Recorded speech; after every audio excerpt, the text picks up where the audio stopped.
30% வரை குறையும் தங்கம். பணத்தை ரெடியா வச்சுக்கோங்க. தங்கம் வாங்க தயாராகுங்க. மக்களுக்கு இருக்கும் அன்றாட கவலைகளில் ஒன்றாக இப்போது தங்கம் விலை உயர்வும் ஒரு பெரிய கவலையாக மாறிவிட்டது. குறிப்பாக பெண் குழந்தைகளை பெற்றவர்களுக்கு தங்க நகைகள் விலை என்பது ஒவ்வொரு நாளும் உச்சத்தை தொட்டு வருவதால் எதிர்காலத்தை நினைத்து அவர்கள் தினமும் கவலைப்படும் அளவிற்கு நிலைமை மாறியிருக்கின்றது. இனி இந்த ஆண்டில் தங்கம் விலை உயர வாய்ப்பு குறைவு என்ற ஒரு சந்தோஷமான தகவல் வெளியாகியுள்ளது. இன்னும் ஓரிரு மாதங்களில் தங்கம் விலை 10% வரை குறையலாம். குறிப்பாக இந்த ஆண்டு இறுதிக்குள் 30% வரை குறையலாம் என்றும் சந்தோஷமான ஒரு தகவல் வெளியாகியுள்ளது. தங்கம் விலை கடந்த சில ஆண்டுகளாக தொடர்ச்சியான உயர்வில் இருந்து வருகிறது. குறிப்பாக அமெரிக்க அதிபர் ட்ரம்ப் வந்த பிறகு அவர் செய்யும் பல அதிரடி மாற்றங்களால் தங்கம் விலை தாறுமாறாக உயர்ந்து வருகிறது. இதற்கிடையே இஸ்ரேல் ஈரான் நாடுகளுக்குள் மோதல் ஏற்பட்டதால் தங்கம் விலை பெரிய அளவில் உயரவில்லை. மேலும் மோதல் உடனே முடிவுக்கு வந்து விட்டதாலும் தங்கம் விலை சரிய ஆரம்பித்து விட்டது. அதனால் தங்கம் விலை வருங்காலத்தில் இன்னும் குறையும் என்று வல்லுநர்கள் உறுதியாக கூறியிருக்கின்றனர்.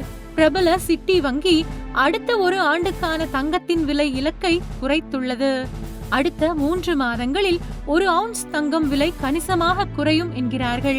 அதே போல 6 முதல் 12 மாதங்களில் 1 அவுன்ஸ் தங்கம் விலை $3000 முதல் $2800 குறையும் என்றும் அறிக்கையில் கூறுகின்றனர். இது குறித்து சிறப்பு வல்லுநர் அஜய் கேடியா ஒரு நேர்காணலில் கூறியிருப்பதாவது: கடந்த 10-20 ஆண்டுகளில் மத்திய கிழக்கில் இந்த அளவிற்கு ஒரு போர் சூழ்நிலை ஏற்பட்டதில்லை. புவிசார் அரசியல் நிலைமை மோசமாகி வருகிறது. அதனால் தங்கம் விலை முதல் நாள் மட்டுமே உயர்ந்தது. அதன் பிறகு பதற்றங்கள் அதிகரித்த போதும் தங்கம் விலை உயரவில்லை. எனவே தங்கம் விலை உச்சம் தொட்டுவிட்டது. கடந்த காலங்களில் தங்கம் விலை இது போல உயர்ந்துள்ளது. ஆனால் அதன் பிறகு கணிசமான அளவுக்கு தங்கம் விலை பெரிய அளவில் உயரவில்லை. ஏற்கனவே கடந்த 5 ஆண்டுகளில் புவிசார் அரசியல் பதற்றங்கள், மத்திய வங்கி தங்கம் வாங்குவது, டாலர் மதிப்பு சரிவது போன்ற எல்லா காரணங்களினாலும் தங்கம் விலை ஏற்கனவே உயர்ந்துவிட்டது. இதனால் அடுத்த ஓரிரு மாதங்களில் தங்கம் விலை 8 முதல் 10% வரை எளிதாக குறையும். அதே போல அடுத்த ஒரு வருடத்தில் தங்கம் விலை $2700 முதல் $2800 வரை குறையலாம்.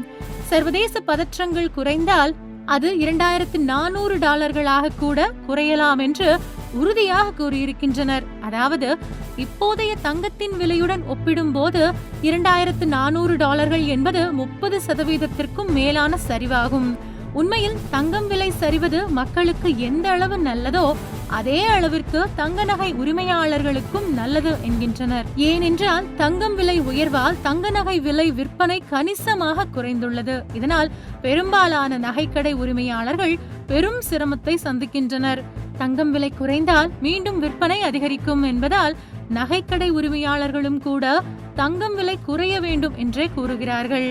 இந்த சூழலில்தான் அஜய் கேடியாவும் தங்கம் விலை குறையலாம் என கூறியிருக்கிறார். மத்திய கிழக்கு மோதல் உச்சத்தில் இருந்த போதும் தங்கம் விலை உயராததை அவர் உதாரணமாக குறிப்பிடுகிறார். இதனால் இனி 30% வரை தங்கம் விலை குறையும் என்றும் ஆணித்தனமாக அவர் கூறியிருக்கிறார். உங்கள் தின சேவல்.